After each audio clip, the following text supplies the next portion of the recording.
Everybody, this is Jean-Claude Mutuku, and welcome to the Canadian in Me, where we build communities one story at a time. I hope you are doing great today. Today is just a quick reflection because this week, so Monday, marks technically the first week where most people will be going to work during this new year. And I'm sure some people already worked, but for many who took some holidays, this is the first time you're going back to the office. And I want to, first of all, say, congratulations for making it to this new year, but at the same time, to reflect a little bit on what could be awaiting for you. For most people who live in the National Capital Region here in Ottawa, you know that there's so many changes happening, especially for federal public servants. There are many rumors, the job cuts. I think we talked a little bit about them in our previous podcast last year. There are things like, mandated 5 day week. Office week days and stuff, and it's not just for federal public servants. I think there's so many other sectors, including the private sector, but also the municipal employees. So, City of Ottawa, I think there are also conversations that actually I think in the city of Ottawa it's going to become a mandate where people are required to go back to the office 5 days a week. And since COVID-19, I think this is going to be the first time where most people are required to work 5 days a week. And I think the whole idea will be rolled out in so many other sectors, or we'll see a lot of other jobs, I think, implementing that. So it seems like that is the trend, and that is where most of us will be finding ourselves, going to the office 5 days a week. Now, I know the changes are quite hard for so many people, especially those who made some hard decisions, like, living a little bit outside of the city core, or people who decided to, I don't know, move provinces and thought that they could work virtually, and all those, changes that people made during COVID-19, thinking that that was the new normal. And you know what? Innocently, that's what a lot of people were told. They were told that, hybrid or virtual work was the new normal. So it's very much understandable that a lot of people, including some of you who may be hearing or watching these podcasts, maybe you did the same thing. You sold your house in Ottawa and moved 45 minutes away or 50 minutes away from the city. The same thing, people who lived in Gatineau, maybe you decided to live 1 hour away from where you originally lived. And then all of a sudden, the changes were implemented, and now you had to go back to the office 2 times a week and then 3 times. And now we're hearing 5 days a week. So honestly, I understand that 2026 is here. I know a lot of people have some great energy, but to many, I also want to acknowledge that perhaps it is time where you're feeling quite anxious because of all the other changes that are happening, from the cuts that, so many people are still awaiting to see if their posts or positions will be impacted. I'm talking about federal public servants, to things like requirements for you to come to the office 5 days a week. Now, for those people who were already commuting to work, that also adds some other pressure, because now traffic that was already, I think, getting a little bit out of hand now could become even worse. So when you're thinking about what to expect, or the annex, at the unknown, so many people are quite anxious. And including myself, because I was driving to work 3 days a week, but every single day I had to drop my son to daycare. So traffic was really hard in the morning, and it was very tight in the morning, trying to beat the traffic to drop the kid and then make it to the office, and then back home, those evening rush hours. I believe actually traffic here in uh, crossing from Ottawa to Gatineau, it usually takes, it's not too bad, but usually you should expect around 30 minutes to just cross from, the Ottawa side, I think, to the Gatineau. I'm talking about like the downtown core. Usually it's extremely challenging to cross that. So imagine now if every single person in the National Capital Region is required to go back to the office 5 days a week. So I definitely understand that, it's going to bring a lot of new changes for so many people, or things that we had forgotten how it works, because let's be honest, a lot of people have become so accustomed to this hybrid work, and other people working full time virtually. So yes, these are the things that I think a lot of people will be walking into going in 2026. However, that's unfortunately that's the reality. And as long as we are still working, and as long as many people still have jobs and responsibilities, unfortunately we have to deal with the reality that's thrown at us, including requirements to go back to the office and all the other things. Beside this whole, unexpected realities or expected, or whichever way you want to, look at it, but there are also other pressures, national pressures right now. If you turn on the news, international relations, things are just getting out of hand. Canada being a very diverse and multicultural country, I think there are so many people, so many Canadians whose homelands or regional country or countries of origin, maybe they're going through a lot of things, and that itself can be reflected in people here. Whatever is happening internationally could have a significant impact on so many people. And I think right now there's so many people whose family members maybe are in Venezuela or are in, the Congo, Rwanda, East Africa, Uganda. So many things happening right now all across the world, and I think it is very important for us to remember that yes, times are, we are lucky to be in 2026, but at the same time, uh so many people in our communities could be dealing with so much. So why am I bringing this whole thing?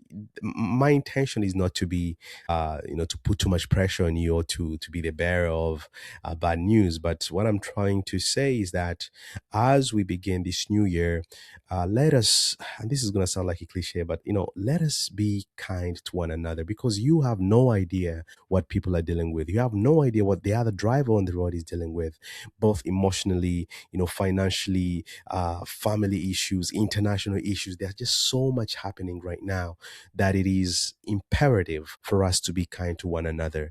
Also, it is very, very, very important for us to be kind to ourselves, because all in the midst of all these pressures, as I said, there's so many international, political, personal, financial, relationship, whatever it is. So many people spend too much money during Christmas, and now January tends to be this year, of tension, whatever. Just remember to just take some time to reflect and to appreciate the good things that may be happening in your life, and give yourself some grace, be kind to yourself, so that this January can be a good month, because oftentimes January can determine how your the rest of the year goes for you. So I understand that this is a very, or could be a very challenging time to so many people, not everyone. And if you happen to be going through it during this month, given everything that I've just said, maybe you're being forced to go back to work 5 times a day. Maybe you were casual and now your position is no longer guaranteed. Maybe you work in a department and you have no idea if your position will be existent in the next few months or weeks. Maybe you have family members in a country that's going through it right now. Maybe it is your partner um, who has family in those countries. you know Maybe you overspent. Maybe your mortgage renewal is coming up very soon.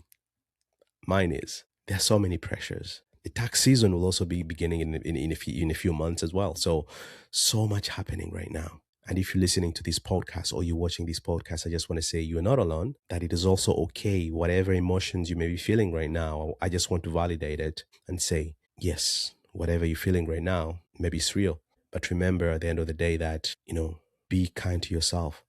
And if it means seeking help, please don't be afraid to seek help, of professional help, or talk to somebody talk to your family member, talk to a professional. If you have a job and you can afford things like therapy, please, reach out. Because I do understand that these times tend to be quite challenging. And 2026 seems to be, yeah, it is looking like it's going to be that year where we will need each other, where we will need that positive energy, where we will need help. And so don't be afraid to reach out for help if you feel like you need it. And if you don't need it, be that helpful person. And when I talk about these things, being there for each other, being lending other people an ear, oftentimes we don't have And I don't think all of us have all the solutions, and I don't think that all of us have the ability to give guidance or to give recommendation to somebody. But perhaps suggesting resources to your friends and families and coworkers could make such a huge difference in their lives. So I just wanted to make this podcast to reflect a little bit as we are about to start technically the first work week in this new year for so many people, especially those who took the entire Christmas or New Year's vacation. Now, with that said, the other thing that I just wanted to reflect on is as an immigrant in this wonderful country, we I've been in countries where our Decembers or our Januaries, Februaries, and March are fairly hotter than what we are used to here in Canada. And so I wanted to conclude this podcast by providing you guys with a quick experience as I reminisce on what my previous years were, or the first time I came to Canada. And I'll talk about my winter experience. And, throughout this season, I think I'll be sharing some of those, stories that are cute or, adventurous. So, my first time coming to Canada, I think we arrived around May. It was May, and usually May is fairly, it's becoming hotter, or it's becoming the temperature or the weather usually in Canada is much better in May. But for us, we had left the country that we came from and flew to Canada. I remember leaving that country, it was extremely hot. We flew to Canada, and when we landed at Pearson Airport, it was for me, whatever I experienced there, I thought, wow, this is crazy, because it was May, but for me, coming from a very hot place, it felt like I was entering a a freezer or something. It felt extremely cold, and I think for me, that was a good welcome to this country. But reflecting on it, and now having been here for a couple of years and having experienced many winters, I can understand how winter can be extremely challenging for people coming to this country, especially if it is your first winter or your second winter. It is something that most people um, struggle with. So if you're listening to this podcast and you just feel like, oh my goodness, what am I doing? Oof, it's cold. It's in, man. It, I don't want to say it gets better, because I don't want to, I don't want to mislead you, but whatever you're experiencing right now, a lot of people have experienced it, and eventually you get used to the fact that this is your new reality. And as long as you're preparing yourself well, as long as you're equipping yourself with everything that you need, I think you'll be fine. I just wanted to provide that little story, because I know right now, as I mentioned, this new year probably could be a little bit harder for so many people given whatever we're experiencing right now. The other big thing I think is the weather. And so if you are new to this country, or you are not used to being in such a temperature, or maybe you're in Canada for so long and still you've never gotten used to the winter season, I just want to say that as a quick reminder that, we are in this together. We are all experiencing whatever it is that we're experiencing. Of course, some people are, especially those experiencing homelessness, maybe for them, what they're dealing with is a little bit different from some of us who are lucky, to have a roof over our head. But if you are lucky enough to have a roof over your head, please know that, as long as you are keeping yourself warm, that you're taking all the precautions, please, you'll be fine. And don't forget to socialize, because these days, these winter days tend to be extremely lonely. So if you don't have people around you, you have a church, you have a community, you have a place, a school, friends, whatever, please hang out, try to meet as many people as possible, because loneliness as well can be quite extreme during this time. So think about that. The other thing as well that, you could be doing, especially if you are not going out that much, just doing work and going inside your house, please, you can use this winter season to work on your dream, whatever that dream is. For me, I'm doing podcasts, and I have other family priorities, but I have made this winter a content creation season. So I'm trying to film as many episodes as possible so that, in the summer, I have a good, I'll say, a good amount of content that I can put out there. But also, I want to use this opportunity to write as much as I can, to plan, to reach out to future guests, to connect with people, with different experts who, I'm hoping will be able to host here.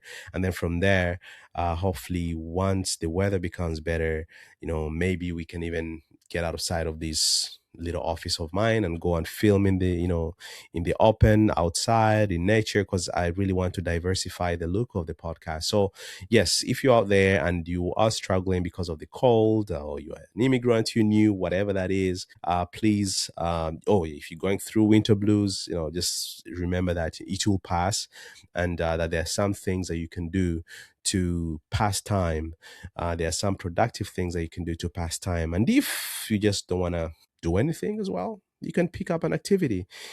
Skating, try skating, try curling. If you have a group of friends and you're looking for something new to do, you can join a curling league and stuff like that. Try to make the best out of the circumstances that you have. Mine, I'm trying to learn how to skate. So I'll keep you guys updated on how that goes. But this winter, honestly, given how cold it is, I really, really want to get on this skating rink and try to learn a few things. So I'll keep you guys updated, maybe even share some photos and videos. So keep your eyes open and we'll share more stuff. This is Jean-Claude Mutuku, and that was the Canadian Me, a reflection on what could be awaiting us, or what could be awaiting during this beginning of the year. Once again, happy 2026, and I look forward to sharing more stories with you. Cheers.